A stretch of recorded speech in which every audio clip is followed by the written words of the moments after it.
it's only me, Rox. Today's video is all about okra soap. So okra, if you've never heard of it, it's also called lady's fingers, and it's the seed pod of, I think it's like a flower like hibiscus. So when I searched okra soap to see if anybody had made it, what I came up with was loads of okra soup recipes. Anyway, okra's described as a mucilaginous vegetable, which means that when you cut into it, it has this sort of mucousy, sticky, slimy substance, a bit like aloe vera. So I thought that's what would make an interesting soap. Now, here's my recipe. And so for my recipe, I'm using 90 grams of coconut oil, 60 grams of mango seed butter, olive oil, 150 grams. I'm using 50 grams of water and 50 grams of the okra mush that I'm making.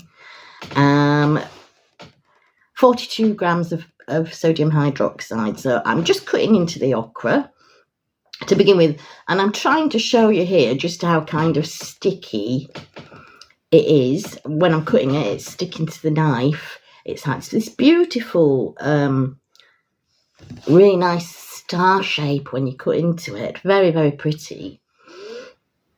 But yeah, hopefully you can see on the video, it was quite difficult to get across how sticky it is. Now, you might be able to see that better, so it's like kind of stringy. So okra, yeah, lady's fingers, although, you know, kind of glad my fingers don't look like that. There it is, that's that little star shape, very, very pretty. And okra, we get it a lot in curries over here. I think it's very popular in India, where I think it's known as bindi. So I'm just chopping that up. I practically use the whole packet more or less, so I don't actually know how much is there. But I'm just chopping it up as best I can before I attempt to blend it.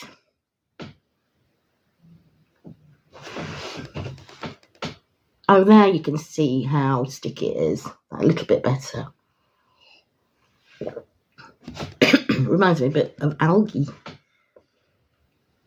Boink.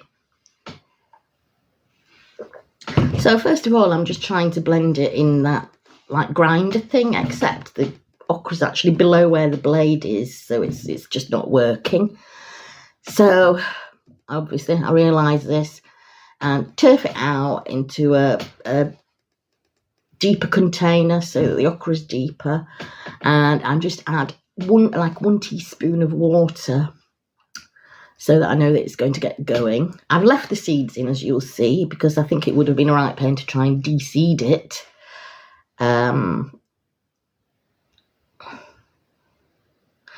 so I'm just blending that, blending until I can blend no further.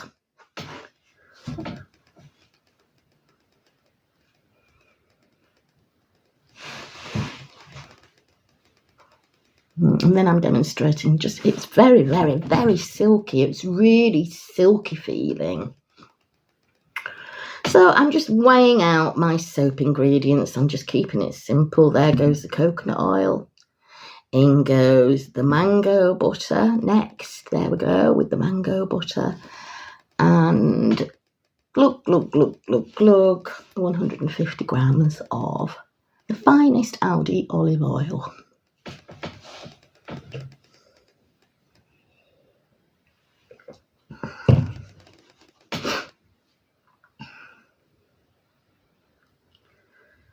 So I'm just going to weigh out my okra now. As I say, I don't know how much, but I've got 50 grams there, and I get it bang on. If you watch, I get it bang on.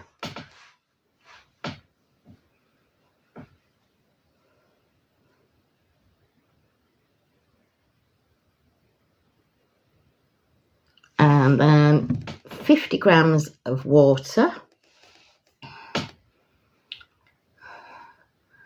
And then it's 42 grams of sodium hydroxide or lye.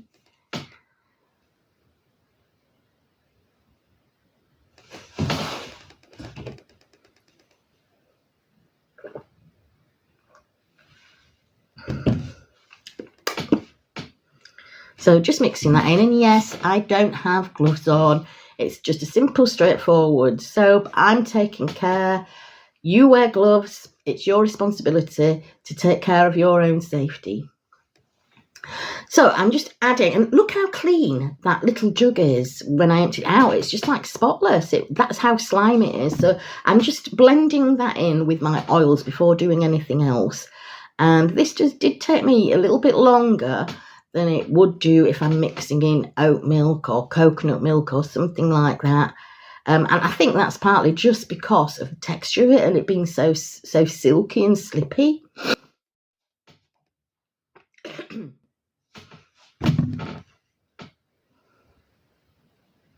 So it didn't take long to blend after adding in the lye, and so I'm just pouring it into these the single moulds. And as you can see, I'm doing it really nice and neatly for me, no mess. Until I've decided to top that one up. Mess. Idiot. 24 hours later, I've got me some okra soap. So you can still see it's a little bit kind of green on the inside, or the outside where it's a little bit drier, it's kind of gone this very pale sort of beige green colour. I love the little speckles in it. It's very, very smooth. It's quite hard.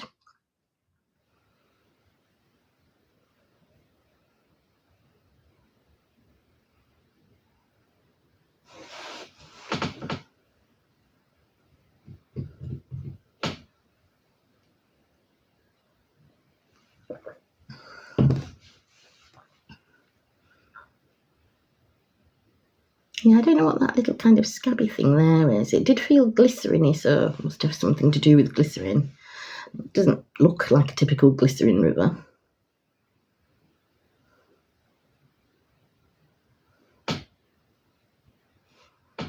Love the speckles. Yeah, nice and hard. It does feel, it's got a really nice feel to it, really nice texture, just feeling across the surface of it. So I'm just chopping it up because we want to test it. So you can still see that it's still fairly green on the inside.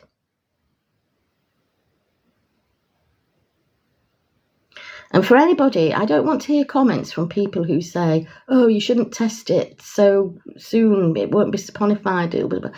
Once it's saponified, it's not going to be caustic. It just isn't. So pop it into the water. And as you can see, although there's bubbles there, I did find it quite hard to get going. But once it does get going, it's very, very silky and very slippy. It is an absolutely gorgeous soap.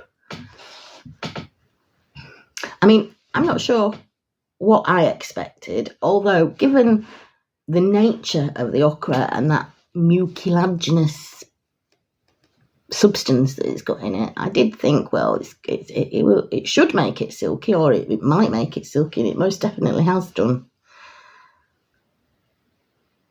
It is a real, I cannot emphasize how silky that feels. It was very, very slippery soap to a very slippery character it was.